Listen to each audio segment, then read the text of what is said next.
What's up, everybody? Come on, snap it up one time. We ain't gonna talk about booty holes or coochie or eyes. I don't think it would be appropriate if I do that. We say it's all good. God made everything, didn't he? And everything he made was good. All right. I think there's no virgins in the house, is it? All right. Not tonight, it ain't, is it? All right. Can I just, anybody been in love in here before? Anybody been in love? Just by wave of hands, you've been in love before. Or maybe you're in love right now. Maybe you think you're in love, but they don't really like you. You love them, they don't like you. They can't stand to see you coming. Nobody here? Okay. All right. I want to do one of my favorites, but it's in my phone, so can I just read it from my phone? SJ know what this one is. This is called She Used to Love Me. Right, y'all ready? What time it is? All right, I hope nobody called me. Ha ha ha. Okay.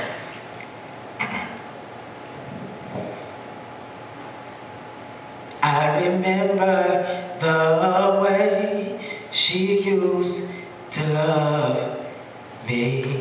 She used to love me like kids that played in fields of clover in the warm amber sun. She said my name rose sweetly like honey off of her tongue when she called me deliciously, confessing she had finally found the one. And I was smitten. I mean, who am I kidding? I was in love with love's idea of me. And she told me that we would be open consistently, and she would listen intently, and relationally she would practice monogamy. And when I was in my ESPN zone, she wouldn't bother me, and that was so sexy to me. She had hands soft like clouds, hair long like a promises to hold us up, eyes bright like the skyline of Broadway, and curves like Bathsheba on the roof in David's gaze. I didn't feel worthy of the blessing, so maybe this was me lucking up. Oh yeah, like you ain't never thought that luck was real stuff. She looked classy in heels, hood and low tops. She could wear confidently halter tops. She could even rock a mad flip-flop, accented by pedicures that made traffic stop like it was the rush at 5 o'clock.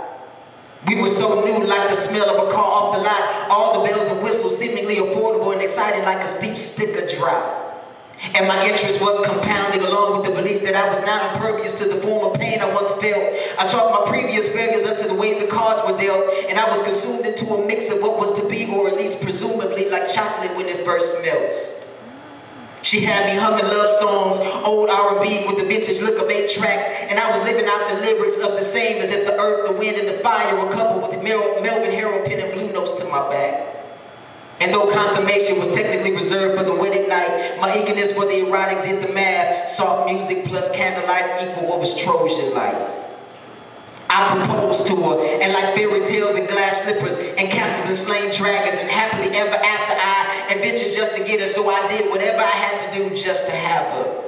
And I made her a promise at the altar where things normally die, that there would no longer be 2 of us, but I would cover her and she could dwell safely inside, but would she have deceased after union remain yet alive, and would set in motion a great demise, and so we die before the onlooker's eyes. She used to love me. And I heard until I found out about the other lover. He was tall, too tall for me to see over, dark, too dark for me to see the hope of true love, and handsome or seemingly to be. He looked, or moreover, eyes that were formerly a fixed on mind daydream, with a love that was strong and versatile. 18, were not crossed and blurry, hangover. It was as if the sun had set and west, and the potential that we had was all solar. She used to love me, and I thought her name was the ordinary, but after research I found out her name was fictional, and I didn't know that I was in love with a tainted image of what was internal. While others married Annas and Sues and Tracys and Leslies, I was having an affair with a girl named Selfish Motives. And I was just one of her many lovers that she loved carelessly. See, I thought I was meeting the perfect measurements, 36, 24, 36, but I was building a brick house worth of regret with room for one in it.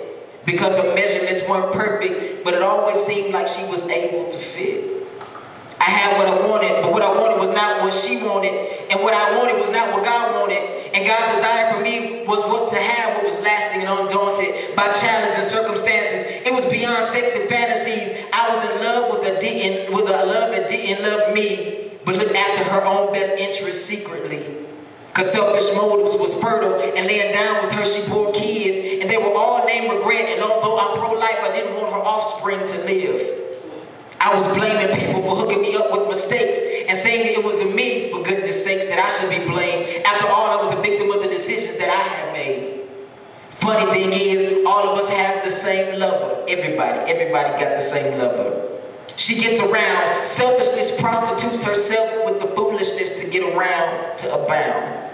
And I know we look around happily at what we have, and for some of us, our mistress and our secret friend have a strung out crackhead bag.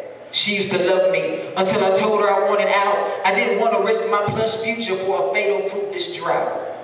She used to love me until I traded her lust for God's will for me. And when I thought I had a Bentley, God showed me the engine was made in Korea. The exterior was pretty.